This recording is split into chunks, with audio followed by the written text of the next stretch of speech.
কালা ধাগা অর্থাৎ কালো সুতো নারীদের জন্য শুভ বলে মনে করা হয়। সেই কারণে অনেক মেয়েকেই এক পায়ে কালো সুতো বাঁধতে দেখা যায়। পায়ে কালো সুতো থাকলে খারাপ নজর কেটে যায় বলেও বিশ্বাস করা হয়। আজকাল অনেকেই স্টাইল স্টেটমেন্ট হিসেবেও এক পায়ের গোড়ালিতে কালো সুতো বেঁধে থাকেন, কিন্তু জ্যোতিষশাস্ত্র অনুসারে সবারই পায়ে কালো সুতো বাঁধা উচিত নয়। কালো সুতো অনেকের জন্যই শুভ প্রমাণিত হলেও কারোর কারোর জীবনে এটি উল্টে ক্ষতিকর প্রভাব নিয়ে আসতে পারে। বিশেষ করে কয়েকটি রাশির মহিলারা পায়ে কালো সুতো বাঁধলে তাদের জীবনে নানা সমস্যা দেখা দিতে পারে বলে সতর্ক করছেন জ্যোতিষবিদরা। দেখে নিন কোন কোন রাশির মহিলাদের পায়ে কখনোই কালো সুতো বাঁধা উচিত নয়, আর কোন কোন রাশির মহিলারা কালো সুতো পায়ে পরলে উপকার পাবেন। প্রথমেই জেনে নিন কোন কোন রাশির জন্য পায়ে কালো সুতো পরা শুভ। ১. কুম্ভ রাশি। পায়ে কালো সুতো পরা কুম্ভ রাশির জাতক মহিলাদের জন্য আশীর্বাদের মতো। আপনি যদি কুম্ভ রাশির জাতিকা হন, তাহলে পায়ে কালো সুতো পরলে কিছুদিনের মধ্যে আপনার জীবনে নানা শুভ পরিবর্তন দেখতে পাবেন। কুম্ভ রাশির মহিলারা পায়ে কালো সুতো পরলে চাকরিতে পদোন্নতি পেতে পারেন। এদের পায়ে কালো সুতো শনি দেবকে প্রসন্ন করে। সেই কারণে কালো সুতোর প্রভাবে শনির কৃপায় এরা জীবনেই সহজেই সাফল্য লাভ করতে পারেন। ২. তুলা রাশি। আপনি তুলা রাশির জাতিকা হলে এক পায়ের গোড়ালিতে অবশ্যই কালো সুতো বাঁধুন, কারণ তুলার জাতকদের উপর শনি গ্রহের প্রভাব থাকে, আর শনিদেব নিজে কালো রং খুবই পছন্দ করেন। তাই তুলা রাশির মহিলারা পায়ে কালো সুতো পরলে শুভ ফল লাভ করতে পারেন।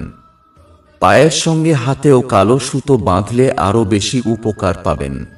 কালো সুতোর প্রভাবে আপনার জীবন থেকে আর্থিক সমস্যা সরে যাবে এবং অর্থাগম হবে। ৩. মকর রাশি। মকর রাশির গ্রহ অধিপতি হল শনি।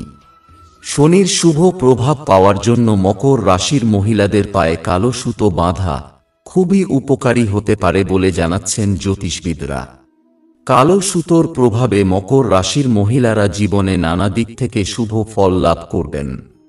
আপনি মকর রাশির জাতিকা হলে পায়ে কালো সুতো পরলে দেখবেন জীবনের অনেক সমস্যা মিটে যাবে।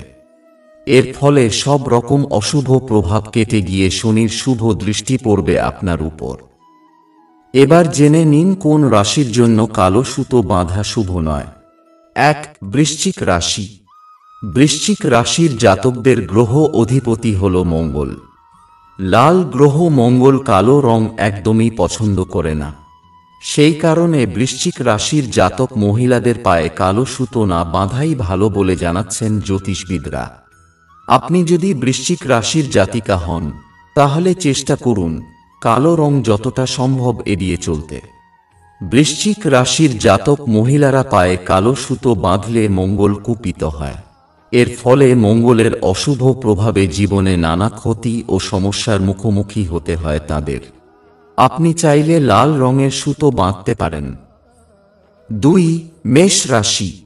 মেষ রাশির জাতকদেরও গ্রহ অধিপতি হল মঙ্গল। তাই একই কারণে মেষ রাশির জাতক মহিলাদেরও পায়ে কালো সুতো পরা শাস্ত্রমতে সঠিক নয়, কারণ লাল গ্রহ মঙ্গল কালো রং পছন্দ করে না। তাই শুধু পায়ে কালো সুতো নয়, সব রকমভাবেই কালো রং এড়িয়ে চলতে পারলেই ভালো মেষ রাশির জাতিকাদের জন্য। আপনি পায়ে কালো সুতো পরলে তা আপনার জীবনে সমস্যা ও ব্যর্থতা নিয়ে আসতে পারে। আপনিও চাইলে লাল সুতো বাঁধতে পারেন। এছাড়া বৃষ, মিথুন, কর্কট, সিংহ, কন্যা, ধনু ও মীন রাশির জাতিকারা কালো সুতো বাঁধতে পারেন, কোনো অসুবিধা নেই, বরং উপকার পাবেন। বন্ধুরা, আপনি যদি না জানেন আপনার রাশি কি, তাহলে কমেন্টে লিখে জানান। আমি অবশ্যই এ বিষয়ে একটি ভিডিও নিয়ে আসব, যাতে আপনি জানতে পারেন আপনার রাশি কি। আজকের ভিডিও আপনাদের কেমন লাগলো কমেন্টে লিখে জানান, এবং যদি ভিডিওটি ভালো লেগে থাকে তাহলে দয়া করে ভিডিওতে লাইক করে আমাদের চ্যানেলটি সাবস্ক্রাইব করে রাখুন। ভিডিও দেখার জন্য অসংখ্য ধন্যবাদ। ভালো থাকবেন।